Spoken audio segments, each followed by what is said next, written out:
Seigneur, je prie que tu me gardes fidèle à toi. Garde mon cœur et aide-moi à garder la foi. Ranime ma flamme et même si les hommes m'acclament, que mon cœur reste au calme.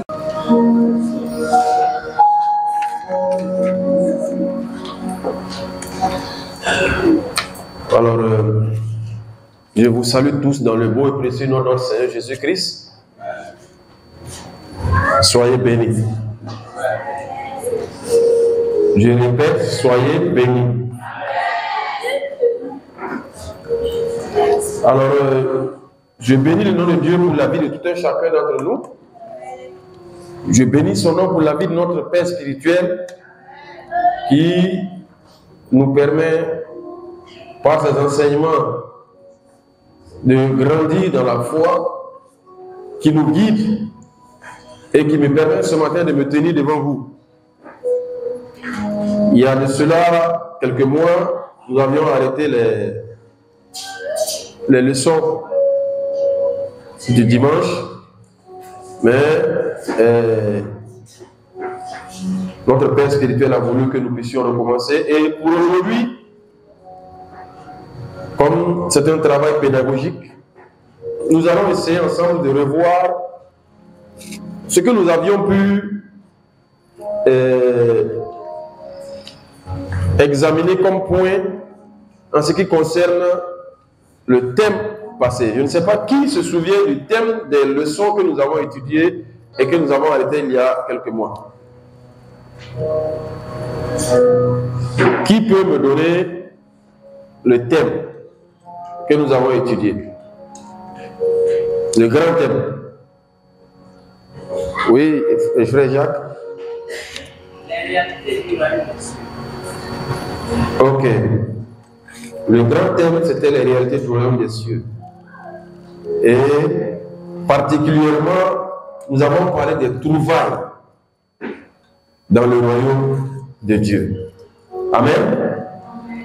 Alors ce matin, nous allons ensemble essayer de revoir, comme on dit, que la répétition est pédagogique. Nous allons essayer de revoir certaines choses que nous nous sommes dit avant que dimanche prochain, nous puissions entamer un nouveau thème pour que Dieu puisse nous édifier encore dans d'autres domaines. Amen. Alors,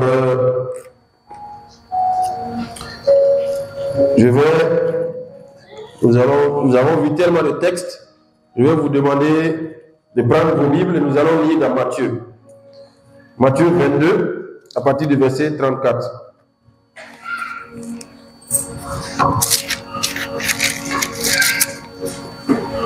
C'est le seul texte que nous allons lire, le reste, on va les énumérer et vous pourrez aller les relire à la maison. Alors, je lis la parole de Dieu, nous sommes déjà un peu pris par le temps. Verset 34. Les pharisiens, ayant appris qu'il avait réduit au silence les Sadducéens, se rassemblèrent. Et l'un d'eux, docteur de la loi, lui fit cette question pour l'éprouver. Maître, quel est le plus grand commandement de la loi? Jésus lui répondit, tu aimeras le Seigneur ton Dieu de tout ton cœur, de toute ton âme et de toute ta pensée. C'est le premier et le plus grand commandement. Et voici le second qui lui est semblable. Tu aimeras ton prochain comme toi-même. De ces deux commandements dépendent toute la loi et les prophètes. Comme les pharisiens étaient assemblés, Jésus les interrogea en disant, que pensez-vous du Christ? De qui est-il fils? Et ils répondirent, de David. Et Jésus leur dit, comment donc David, animé par l'Esprit, l'appelle-t-il Seigneur lorsqu'il dit, le Seigneur a dit à mon Seigneur, assieds-toi à ma droite, jusqu'à ce que je fasse de tes ennemis ton marchepied. Amen. Alors, comme je disais, nous n'allons pas revisiter tous les textes que nous avons lus, sinon on pourrait même passer toute la journée. Mais je veux que nous commencions par ce passage qui résume en réalité la raison pour laquelle toi et moi nous sommes là. La raison pour laquelle Dieu a envoyé Jésus mourir à la croix pour toi et pour moi. Le premier commandement, c'est tu aimeras ton Dieu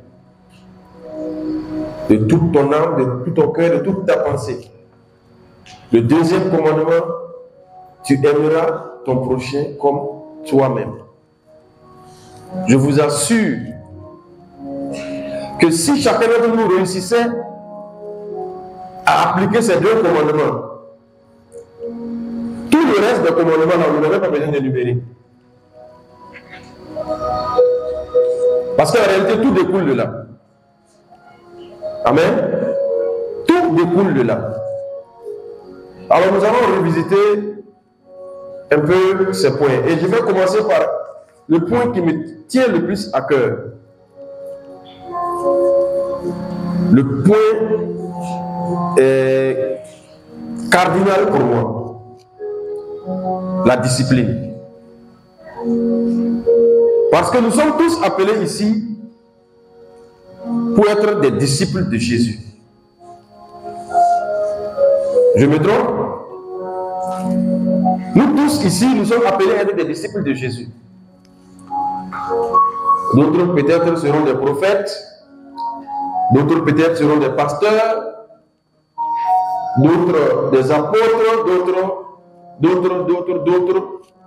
Voilà. Mais une chose est sûre, c'est que chacun d'entre nous est appelé à être un disciple de Jésus. Et être disciple de Jésus, c'est témoigner de Jésus, quel que soit le domaine dans lequel nous avons été appelés. Parce que nous avons souvent tendance à penser que l'appel, c'est pour ceux qui doivent venir prendre le micro sur la chair. Nous sommes tous appelés. Chacun a témoigné de Jésus de sa façon. Tu es soudeur, tu dois pouvoir être le soudeur que les autres vont dire, ah, celui-là, il est de Jésus. Amen. Tu es menuisier, on doit pouvoir dire, lui-là, il est de Jésus. Tu es parqueur, on doit pouvoir dire, lui-là, il est de Jésus. Tu es homme d'affaires, on doit pouvoir dire, lui-là, c'est un disciple de Jésus. Mais, à l'heure actuelle où tu es assis, quand tu regardes ta vie, est-ce que tu es un disciple de Jésus aux yeux des gens? Amen. Est-ce que tu estimes que tu es un disciple de Jésus aux yeux des gens? Déjà, j'ai un problème avec une chose. Bon, vous allez dire que le gars est revenu encore. Mais, je préfère ne pas faire dans la langue de bois. Parce que de toutes les façons, chacun va récolter ce qu'il a semé. Mais, le fait d'attirer l'attention des uns et des autres peut amener ne serait-ce qu'une personne à changer. Il y a d'autres qui vont trouver que lui là il se prend pour qui, et puis il vient nous parler comme ça. Mais je prie Dieu que il chasse de ton cœur ce genre de pensée. Parce que nous sommes ici tous pour une même cause. Aucun d'entre nous ne savait, il y a 10 ans, qu'on allait se retrouver aujourd'hui ensemble dans cette église. C'est Dieu qui nous a créés, qui nous connaît et qui sait pourquoi il nous a créés, qui a permis que nous soyons ensemble dans cette communauté. Pour que chacun de nous puisse servir d'une manière ou d'une autre à son camarade. Alors la première des choses que je veux dire, en ce qui concerne la discipline, notre Père spirituel ne cesse de le répéter, de le répéter, de le répéter. Mais jusqu'à présent, moi je suis dans cette communauté depuis, je vais dire, 3 ans. Et depuis que je suis arrivé ici, notre papa n'a jamais cessé de répéter que nous devons prendre des notes lorsque nous venons pour être enseignés. Mais force est de constater que jusqu'à présent, il y a des gens qui viennent s'asseoir. Je ne sais pas si tu te prends pour Albert Einstein.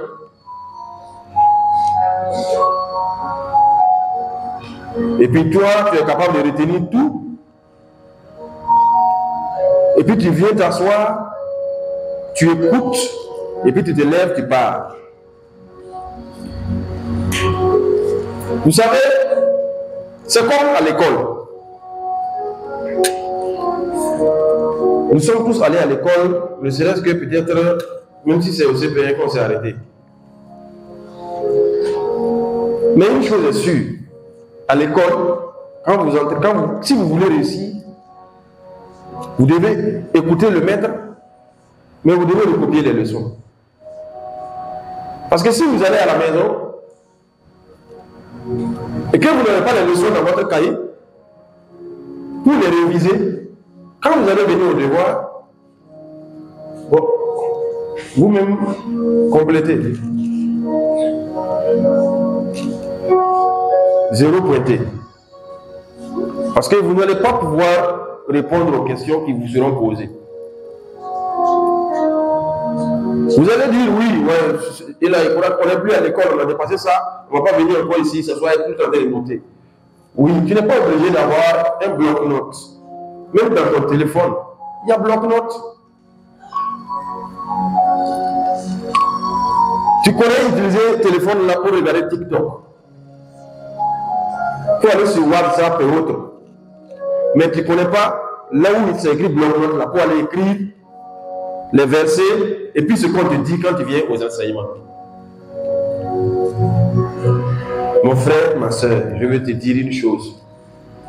C'est à toi-même que tu fais du mal.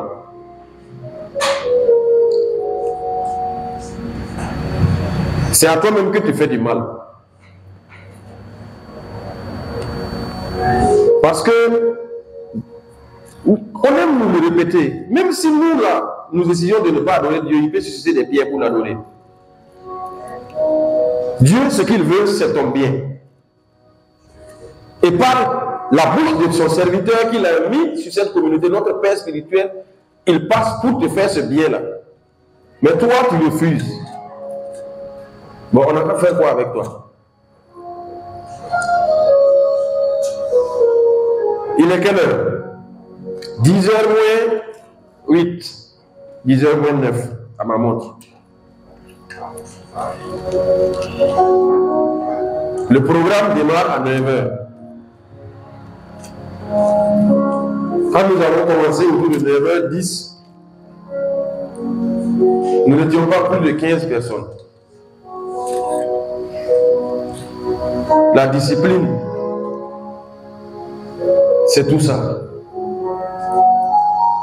Venir au programme à l'heure.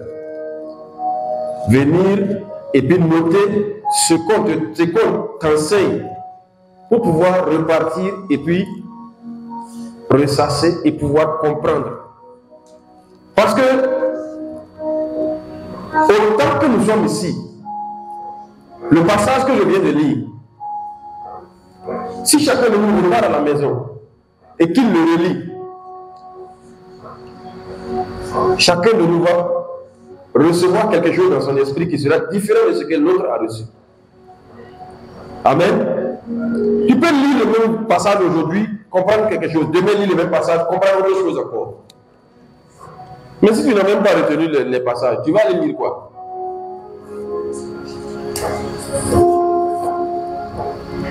Je veux nous encourager. La discipline. La discipline, c'est un sacrifice. Jésus a dit, celui qui veut me suivre, qu'il prenne sa croix. Il ne faut pas que quelqu'un pense que la vie chrétienne, là, c'est... Parce que c'est vrai, on nous enseigne la grâce. Donc on pense que, en fait, il suffit de venir à Jésus et puis tout commence à pleuvoir sur toi. Tu viens, tu me dis, un mari tombe sur toi, boum. Un travail tombe sur toi, boum. Une maison, des enfants, et puis une voiture, et puis bon, en fait, c'est la belle vie, quoi. Non. C'est la grâce, oui, mais chacun doit porter sa croix. Amen. Chacun doit porter sa croix. et tu dois faire ce que tu dois faire pour pouvoir recevoir la grâce. Parce que comme on aime dire dans le monde, action, réaction. Tu dois d'abord faire ta part et ensuite la grâce va se déverser dans ta vie. Amen. La discipline. Et pour la discipline, nous avions exploré Acte 1, versets 12 à 14, pour ceux qui notent. 2 Timothée 2, verset 2. Et aussi Matthieu 26, verset 36 à 46, comme je le disais. Ensuite, nous allons aller au deuxième point. Je vais aller un peu plus rapidement parce que nous sommes un peu pris par le temps. Et ce deuxième point que nous avons étudié, c'était l'altruisme. L'altruisme, c'est quoi? C'est la disposition, selon les dictionnaires, la disposition à s'intéresser ou à se dévouer à autrui. C'est-à-dire, autrement dit, en fait, ta capacité à penser aux autres. Penser aux autres, ce n'est pas seulement dans la pensée, c'est penser dans la pensée, mais aussi dans les actions. L'altruisme. Et ça revient au deuxième commandement. Tu aimeras ton prochain comme toi-même. Parce que si tu aimes ton prochain comme toi-même, tu seras forcément altruiste. Quand tu vas voir quelqu'un dans les problèmes et que tu peux l'aider, tu ne vas pas passer et puis le laisser. Tu feras comme le bon samaritain dans la parabole. L'altruisme. Et pour l'altruisme, je nous invite à noter Matthieu 6, versets 16 et 17. Matthieu 6, 16 et 17. 2 Corinthiens 9, 7. Et puis 1 Corinthiens 4, 7. Ça, c'est pour ceux qui voudront aller relire après.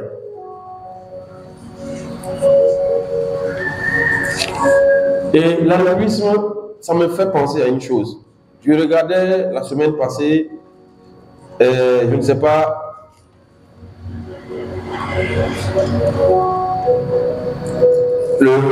qui connaît les jumeaux Castano, Yves et Yvan Castano. Je suivais la semaine passée un programme où le pasteur Yvan Castano a été invité. Voilà, parce que si vous suivez un peu l'actualité, vous verrez qu'actuellement au Congo, avec la mort de la femme de l'apôtre Marcelo Tounassi, il y a un rapprochement de tous ceux de l'église qui étaient entre guillemets en guerre. Et donc, dans le cadre d'un programme de notre église, il est allé et il disait que le fardeau que l'église aujourd'hui refuse d'assumer, c'est le fardeau de prier pour les autres. Vous tous, nous tous qui sommes ici, si on nous prend, on rentre dans nos cœurs, quand tu pries, quand tu as besoin de prier là, si on prend 100% du temps que tu pries, il y a combien de pourcents de ton temps de prière là où tu pries pour quelqu'un d'autre que toi-même?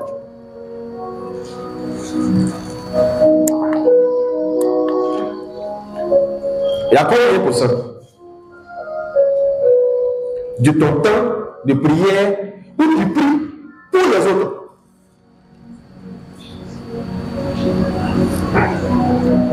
Quand tu te lèves là, Seigneur, dans mon devoir, je suis en train de vieillir, je n'ai pas encore de mari. Seigneur, dans mon devoir, ma voisine me nargue, parce que tout ça c'est parce que je n'ai pas de travail, je n'ai pas de mari. Seigneur, je n'ai pas d'enfant. Seigneur, Seigneur, je n'ai pas ceci, je n'ai pas ceci, je n'ai pas cela, je n'ai pas. C'est tout. Toutes tes prières là, c'est ça. Seigneur, Seigneur, Seigneur,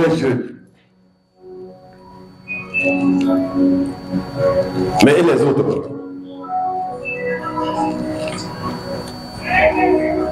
Et les autres? Parce que Jésus nous enseigne quoi? Jésus a accepté de venir mourir à la croix. Il est mort à la croix pour qui? Pas pour lui. Il est mort à la croix pour toi et pour moi. Amen. Il est mort à la croix pour toi et pour moi. Mais toi, actuellement, là, tu es prêt à mourir pour qui?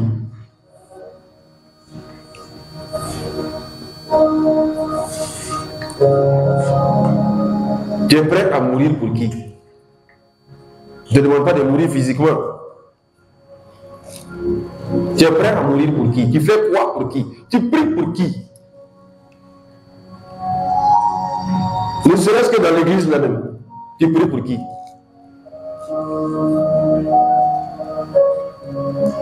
Et puis, tu es content de venir t'asseoir tous les dimanches et puis tu dis oui, je suis venu adorer mon Dieu. L'altruisme, ça demande que tu puisses penser aux autres d'abord.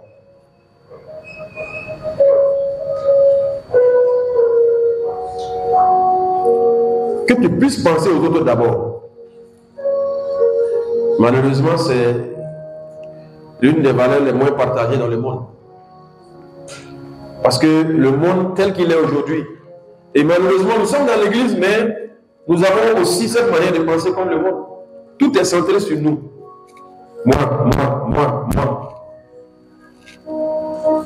De sorte que même simple prendre ton téléphone et puis appeler un frère ou une soeur que tu as vu depuis 1 ou 2 mois qui ne vient plus à l'église, ça ne t'effleure jamais l'esprit. Tu ne sais pas. Peut-être qu'une simple parole de réconfort peut ramener cette personne-là de l'abîme dans laquelle elle allait tomber. Amen. Peut-être qu'une visite peut ramener cette personne à se dire que au moins il y a des gens qui pensent à moi. Même si tu ne peux même pas prier pour la personne, bon, je vois difficilement comment est-ce qu'on va passer à l'autre phase où tu vas te déplacer.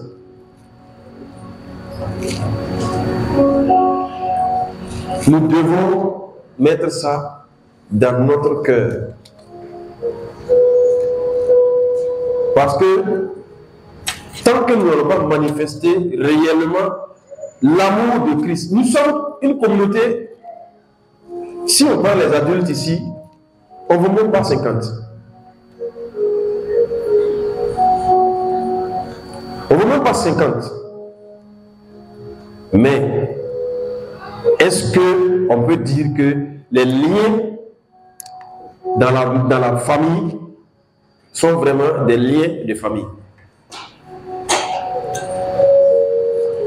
Si on ne peut même pas le faire entre nous ici, donc ce n'est pas la peine.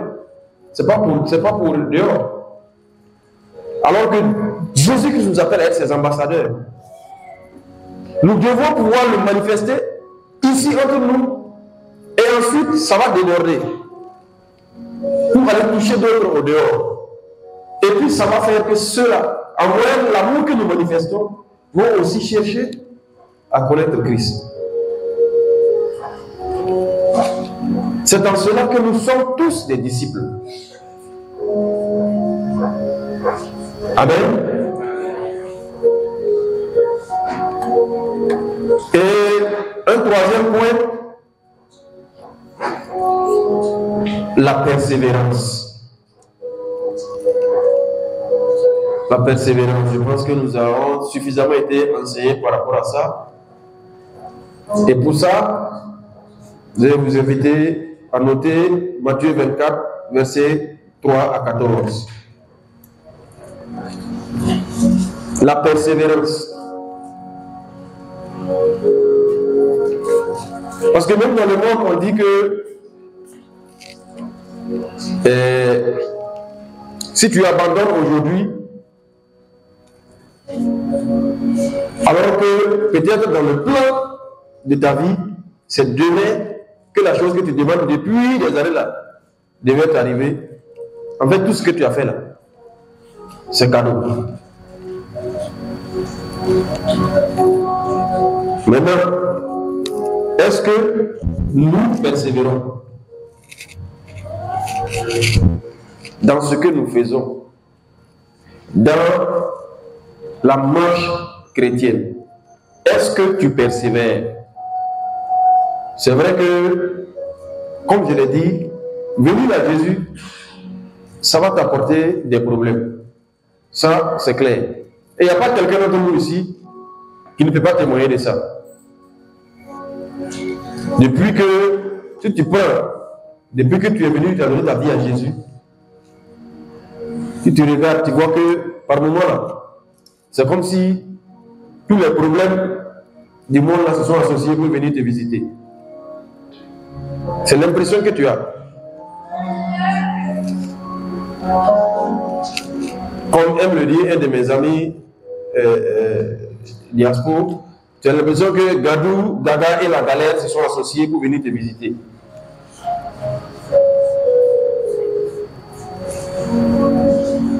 Mais une chose qui est sûre, c'est que seuls ceux qui persévéreront verront Dieu. Amen. Nous devons persévérer. Parce que c'est dans la persévérance, en toutes choses, même dans le monde, quand vous regardez, prenez les gens aujourd'hui qui sont des multimilliardaires. Vous allez trouver que c'est des gens qui ont commencé petits et puis qui ont lutté. Et puis aujourd'hui, ils sont ce qu'ils sont. Malheureusement, le monde dans lequel nous vivons aujourd'hui, nous voulons tout de suite et maintenant. Sap, on n'a pas le temps. On veut tout de suite. Alors que Dieu ne fonctionne pas comme ça. L'autre Père spirituel nous le répétait ici, c'est même écrit. Si tu es persévérant dans les petites choses, on va te confier de grandes choses. Si tu es fidèle dans les petites choses, on va te confier de grandes choses. Mais si dans les petites choses déjà, il y a problème. Quel sera l'état de ton cœur quand on va te donner les grandes choses? Parce que très souvent, Dieu ne te donne même pas certaines choses parce qu'il sait que toi, à l'heure actuelle, là, si on te donne ça, c'est foutu. C'est l'enfer direct, ouvert, deux bâtons. Et puis tu fonces.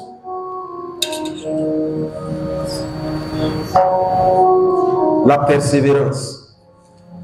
Nous ne devons pas regarder à nos problèmes et à notre vie de l'instant T. Mais nous devons regarder à Jésus. Amen. Quatrième point que j'ai appelé le changement qui procure la joie.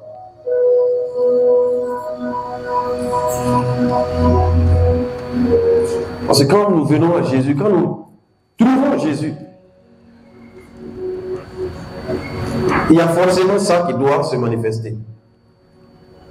Le changement. Parce que nous venons avec notre ancienne nature.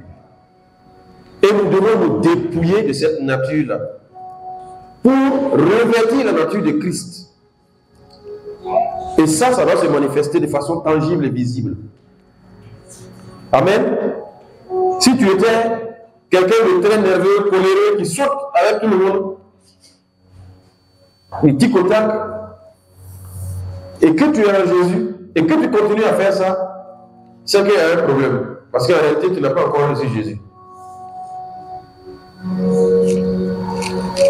Si tu as reçu Jésus, ça doit amener le changement en toi.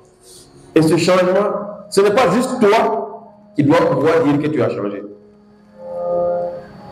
Le changement, c'est les autres qui doivent le voir en toi. Et ce changement-là est aussi une des caractéristiques qui va te donner d'être un disciple qui annonce la parole.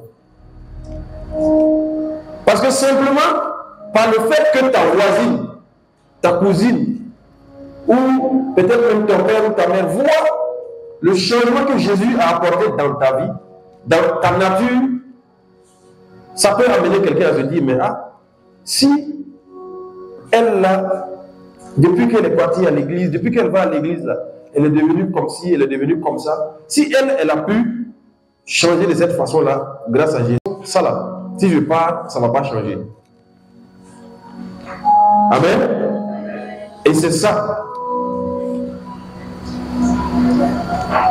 Nous devons pouvoir évangéliser, non seulement en allant parler de Jésus aux gens, mais aussi à travers notre comportement qui a changé et qui manifeste la nature de Christ.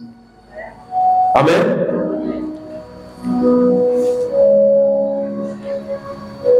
Et là, je vous invite à noter Luc 19, versets 5 à 10. Luc 19, 5 à 10. 2 Corinthiens 5, verset 17. Et Marc 10, 17 à 22.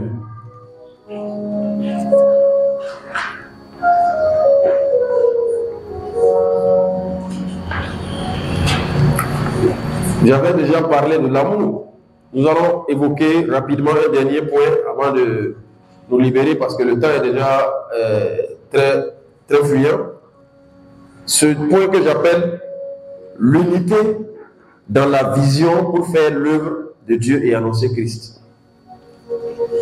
C'est un peu long, mais le point lui seul même, on n'a pas besoin de le développer. L'unité dans la vision pour faire l'œuvre de Dieu et annoncer Christ. Parce que quand nous venons dans le royaume,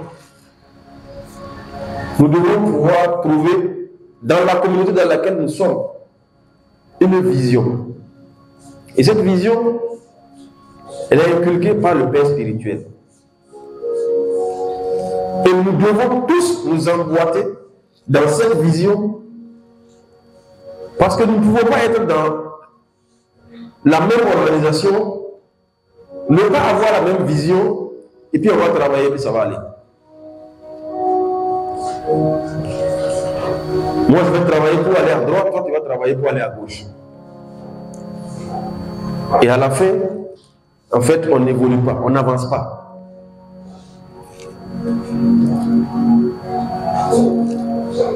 Et ça, c'est primordial. Chacun de nous doit accepter le rôle qu'on lui confie. Amen. Chacun de nous doit accepter et assumer le rôle qu'on lui confie. Peut-être que toi tu as rêvé d'être pasteur. Peut-être que tu as rêvé d'être prophète. Peut-être que tu as rêvé d'être chanteur. Mais, comme je l'ai dit aussi, dans la maison de Dieu, nous trouvons chacun un rôle à jouer. Parce qu'il faut de tout pour faire une organisation. Il faut de tout. Les motos sont garées, il faut les parquer. Il faut les surveiller. Les enfants sont là. Il faut quelqu'un pour les enseigner. Le groupe musical est là. Il faut des gens pour chanter. Il faut des gens pour être les leaders qui vont venir, qui vont conduire, qui vont... Il faut des gens à plusieurs niveaux. Et il faut des gens qui soient assis en train d'écouter. Chacun de nous doit accepter d'assumer le rôle qui lui est confié. À l'instant T, et aussi lorsqu'il y a des actions ponctuelles, lorsque le Père spirituel décrète que nous devons faire, que nous devons aller à gauche, nous allons à gauche. Naturellement, comme lui-même il aime le dire, si un jour il vient et puis il nous dit que nous devons commencer à nous égorger les uns les autres, nous tous nous savons que ça c'est pas ce que la parole de Dieu dit. Mais si tu te lèves et que tu commences à avoir une vision contraire à la vision du Père, alors que ce qu'il dit est de la parole, là il y a un problème. Parce que nous ne pouvons pas être ensemble et puis travailler contre l'objectif de la maison. Amen. Je ne vais pas m'attarder un peu plus que ça. Le temps est vraiment à beaucoup filer. Mais comme je le disais, c'est un récapitulatif un peu de ce que nous avons pu voir dans les leçons qui concernent les trouvailles dans le royaume de Dieu. Et j'ose espérer que ce récapitulatif t'a ramené à des résolutions que tu avais prises. Pour que tu te rendes compte de l'état d'avancement. Est-ce que les résolutions que tu avais prises là, tu avais décidé que je vais faire comme si, à partir de maintenant je vais faire comme ça, à partir de maintenant je vais faire ceci, à partir de maintenant je vais faire cela, que tu t'asseyes et que tu regardes voir, est-ce que effectivement ce que j'ai fait, ce que j'ai dit que j'allais faire là, j'ai fait. Tu peux ne pas avoir atteint l'objectif en entier, mais tu peux aussi t'examiner et puis voir, bon, je suis arrivé à tel niveau ici, donc je dois encore persévérer pour faire comme ça, comme ça, comme ça. C'est l'objectif des enseignements. Sinon, chacun de nous a une Bible. Tu peux rester à la maison et puis tu lis. Mais quand nous venons dans la maison de Dieu pour être enseignés, c'est pour que cette parole-là soit décortiquée, pour nous apporter quelque chose qui va nous permettre de changer d'une façon ou d'une autre dans notre vie.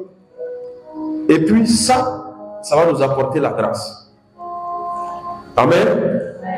Alors j'invite tout un chacun à déjà se revoir par rapport à la discipline.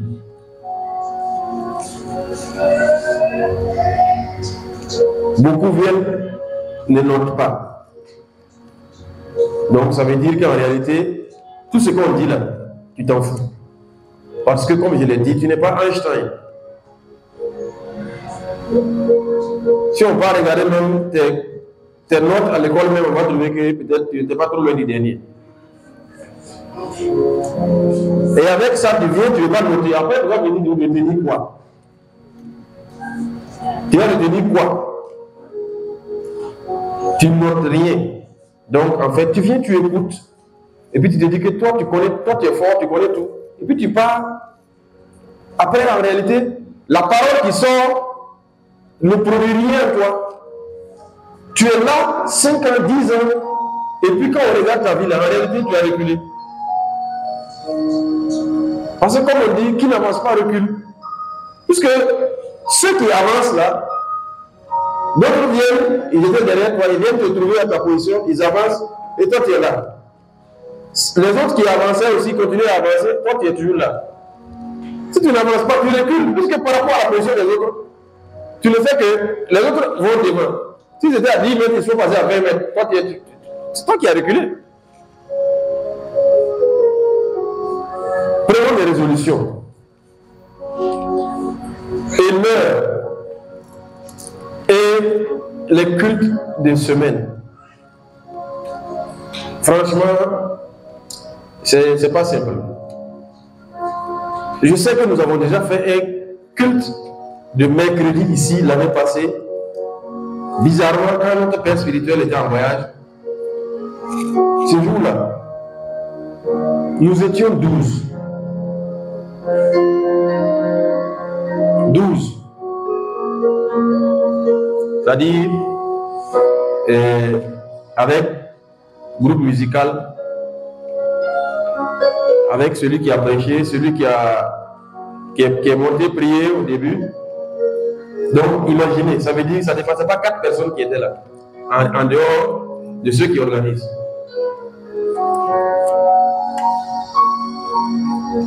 Ça, c'est déjà même par rapport à la présence. Si on va aller parler de l'heure à laquelle on arrive, voilà, c'est autre chose. On dit c'est 19h à 20h30.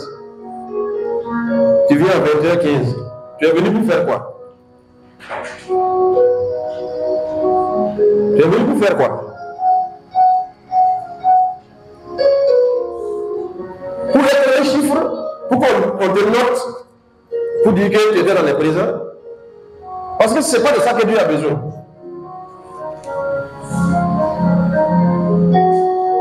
Dieu a besoin de ton cœur. Et si tu peux, c'est nous tous ici, autant que nous sommes là, il y a des situations forcément qui vont arriver où nous allons nous retrouver en retard.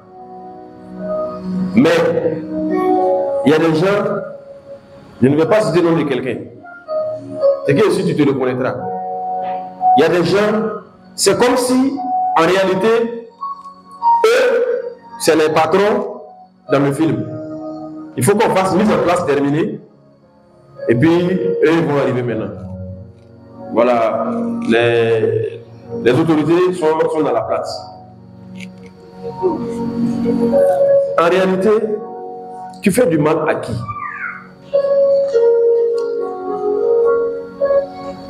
Chacun de nous va récolter individuellement. Personne ne va récolter à la place de l'autre.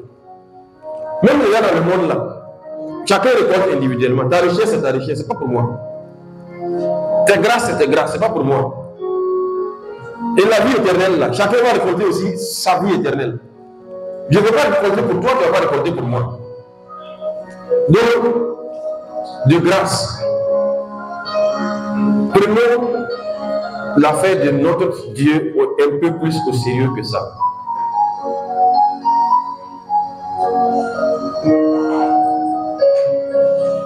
On commence le culte avec 10 personnes. Et puis après, maintenant, au fur et à mesure, ça vient.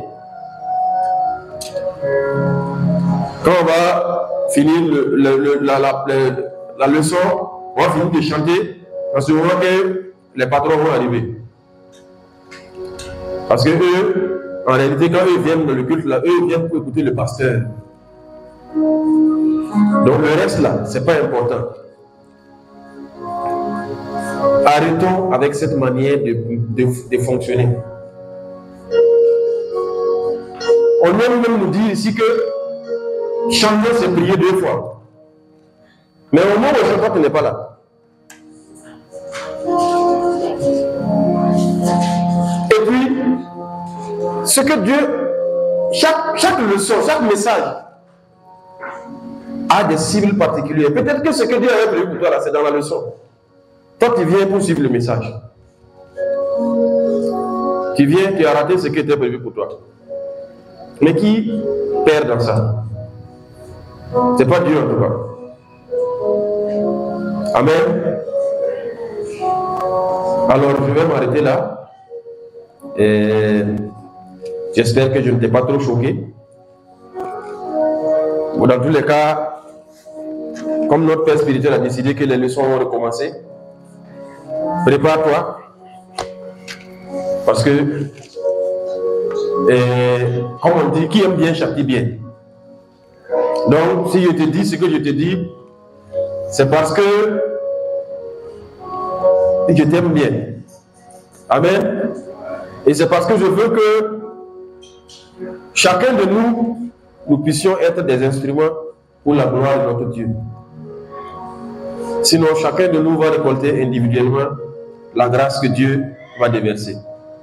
Amen. Alors, je vais t'inviter à te lever et puis à saluer 2-3 personnes pendant que le frère Jérôme revient pour la suite.